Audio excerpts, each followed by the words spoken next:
კიბო უკვე ერთ დღეში ინკურნება. ეს მედიცინის მომავალი არ არის, უკვე აწმყოა. ავსტრალიაში ლივერპულის ჰოსპიტალში მედიკოსებმა ქვეყნის ისტორიაში პირველად გამოიყენეს უნიკალური ტექნოლოგია, რომელიც სიმსივნურ წარმონაქმნებს მომენტალურად ანადგურებს.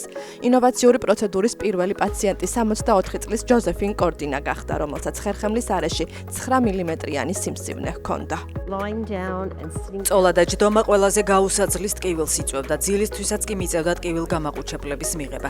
სიმსივნის მოსაშორებლად ინვაზიური ოპერაციის ჩატარება იყო საჭირო. მათ სიმსივნე უნდა ამოეჭრათ და შემდეგ იქ გარკვეული სახის ჭანჭიკები ჩაესვათ ძვლის დასაჭერად. ამის ნაცვლად ექიმებმა კრიობლაცია გამოიყენეს. ისინი მაღალი სიზუსტის MRT აპარატის საშუალებით რეალურ დროში ხედავდნენ სიმსივნეს, რომელიც სპეციალური ნემსის გამოყენებით გაყინეს. სწორედ ამაში მდგომარეობს სიზუსტე. MRT-ს შეუძლია ყინულის დანახვა. შემდეგ კი ეს ყინული გამოიყენება სიმსივნის მოსაკლავად, ძალიან სუფთა და ლოკალიზებული გზით.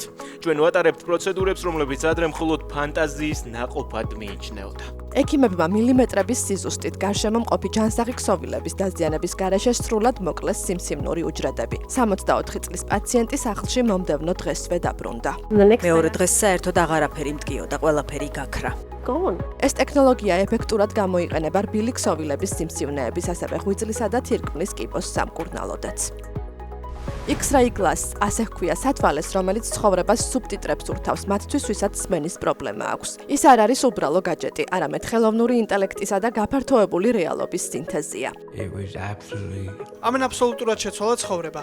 ხელოვნური ინტელექტი ჩემს ყურებში, სასმენ აპარატებში ისედაც მაქვს, მაგრამ ამის გაკეთება ჩემი თვალებითაც შემიძლია. უბრალოდ უზომოდ მადლიერი ვარ, რომ ამ ყველაფრის ნაწილი გავხდი. სათვალეში ჩაშენებული მაღალი მგრძნობელობის მიკროფონები იჭერენ გარშემო მყოფთა ხმას. აუდიო სიგნალი Bluetooth-ით გადაეცემა smartphone-ს, სადაც X-ray glass აპლიკაცია ხმას წამებში აქცევს ტექსტად. ტექსტი მომენტალურად ბრუნდება სათვალეზე და სპეციალური მიკროპროექტორის საშუალებით აისახება პირდაპირ ლინზებზე. მნახველი კითხულობს სუბტიტრებს ისე, რომ არ წყვეტს თვალით კონტაქტს მოსაუბრესთან და სრულად აღიქვამს გარემოს. ეს იდეა ბაბუაჩემისგან წამოვიდა, რომელიც სულ მალე 98 წლის ხდება. შობის წინ ვიჭექი ოჯახის გარემოცვაში და მას უბრალოდ არ შეეძლო საუბარში ჩართვა. ფიქრებში იყო წასული და წარმოდგენა არ ჰქონდა რა ხდებოდა ირგვლივ. მე დავფიქრდი, ჩვენ გვაქვს რეალურ დროში სუბტიტრები Teams-სა და Zoom-ში, ასევე გამოდის ეს ახალი გაფართოებული რეალობის სათვალეები. ვიფიქრე, რატომ არ შეგვიძლია სუბტიტრები დავურთოთ ცხოვრებას. აი ეს იყო X-ray glass-ის შექმნის პირველადი იდეა. ტექნოლოგიის შესაძლებლობები სმენის პრობლემების გადაჭრით არ შემოიფარგლება. სათვალეს უკვე აქვს მომენტალური თარგმნის ფუნქცია. მას შეუძლია რეალურ დროში გადათარგმნოს და სუბტიტრებად აქციოს 300-ზე მეტი სხვადასხვა ენა და დიალექტი. სისტემას აქვს უნარი ერთდროულად აღიქვას და გაშიფროს 10 სხვადასხვა ენა. ჩაშენებული ხმის ამომცნობი კი მომხმარებელს აჩვენებს თუ კონკრეტულად ვინ საუბრობს მოცემულ მომენტში. რაც ხმაურიან გარემოში ან ხალხმრავალ შეხვედრებზე ორიენტაციას საგრძნობლად აადვილებს. ზღვაში კიტრები არიან, თანაც უკვდავი. აღმოჩენა კანადაში ლაბორატორიული კვლევისას შემთხვევით მოხდა. მეცნიერებმა შეამჩნიეს, რომ აკვარიუმიდან ზღვის კიტრის ამოყვანისას მინაზე მიკრული მისი საცეცები და ფეხები არ კვდებოდა. მეტიც მათ დაიწყეს ჭრილობების შეხორცება, გაიზარდნენ და პირის აპარატის გარეშეც კი შეძლეს წყლიდან საკვები ნივთიერებების შეწოვა.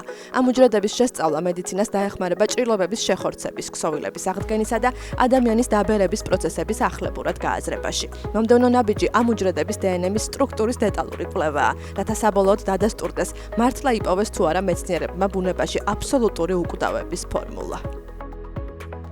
ეს დონალდ ტრამპია, კამეჩი ოქროსფერი ქოჩრითა და 700 კილოგრამიანი მოხდენილი აღნაგობით ბანგლადეშის ზოოპარკში ჩასვლის დღიდან ვიზიტორებს იზიდავს. იშვიათი ალბინოსი კამეჩი პოპულარული მას შემდეგ გახდა, რაც ფერმერმა შეამჩნია, რომ მისი ქერათმა ამერიკის პრეზიდენტის ვარცხნილობას ჰგავდა. მას შემდეგ ღია ფერის რქოსანი ძუძუმწოვრის ვიდეოები სოციალურ ქსელებში ვირუსულად ვრცელდება. თავდაპირველად ცხოველი მუსლიმურ დღესასწაულზე მსხვერპლად უნდა შეეწირათ, თუმცა უსაფრთხოების მიზეზების მოშველიებით მთავრობამ მისი დედაქალაქის ზოოპარკში გადაყვანა. დღესასწაულამდე Facebook-ზე მხდებოდა პოსტები, რომ დონალდ ტრამპი უნდა შეეწირათ. მოგვიანებით კი გავიგე, რომ მსხვერპლად შეწირვის ნაცვლად ზოოპარკში მოათავსეს. ამიტომაც ვიფიქრე, ზოოპარკში მოვსულიყავი და ტრამპი საკუთარი თვალით ვენახა.